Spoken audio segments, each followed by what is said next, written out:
There's no feeling more intense than starting over. If you deleted your homework the day before it was due, as I have, or if you left your wallet at home and you have to go back after spending an hour in the commute. If you won some money at the casino and you put all your winnings on red but it came up black. If you got your best shirt dry cleaned before a wedding and then immediately dropped food. If you won an argument with a friend and then later discovered that they just returned to their original cue. Starting over is harder than starting up. If you're not ready for that, if you've already had a bad day, then what you're about to go through might be too much. Feel free to go away and come back, and I'll be here. Alright, thanks for coming with me on this trip.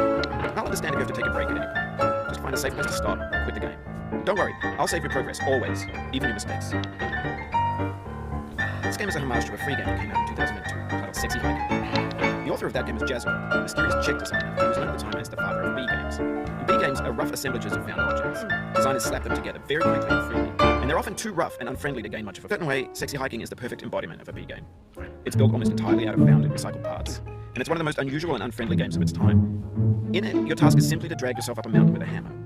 And that act of climbing, in the digital world or in real life, has certain essential properties that give the game its flavor. No amount of forward progress is guaranteed. Some cliffs are too sheer or too slippery, and the player is constantly, unremittingly in danger of falling and losing everything. Anyway, when you start Sexy Hiking, you're standing at the entire rest of the game. It might take you an hour to get over that tree. A lot of people never got past it. You prod and poke at it, exploring the limits of your reach and your strength, trying to find a way up and over. And there's a sense of truth in that lack of compromise. Most obstacles in video game worlds are fake. You can be completely confident in your ability to get through them once you have the correct method or the correct equipment or just by spending enough time. In that sense, every pixelated obstacle in Sexy Hiking is real.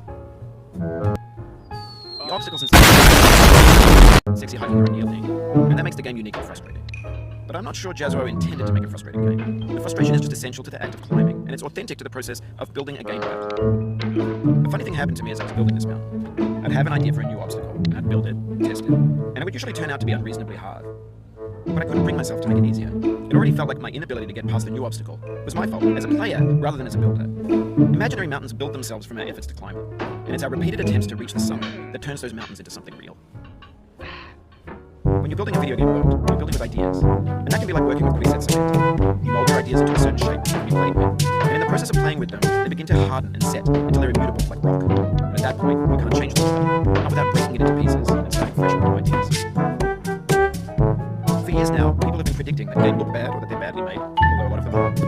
I mean, they're trash in the way that food becomes trash as soon as you put it in the sink. Things are made to be consumed and used in a certain context. And once the moment is gone, they transform into garbage. In the context of technology, those moments pass by in seconds. Over time, we've poured more and more refuge into this vast digital landfill that we call internet. It now vastly outnumbers and outweighs the things that are fresh, untainted, and unused. Everything around us is cultural trash. Trash becomes the new medium, the lingua franca of the digital. You can put culture into it, but only trash culture. B games, B movies, B music, B philosophy.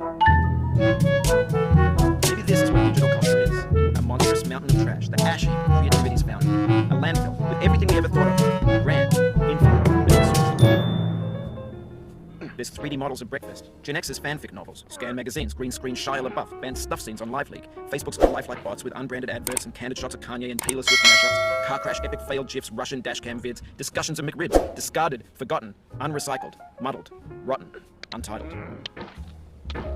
Everything's fresh for about 6 seconds, until some newer thing beckons, and we hit refresh. And there's years of persevering, disappearing into the pile without a style.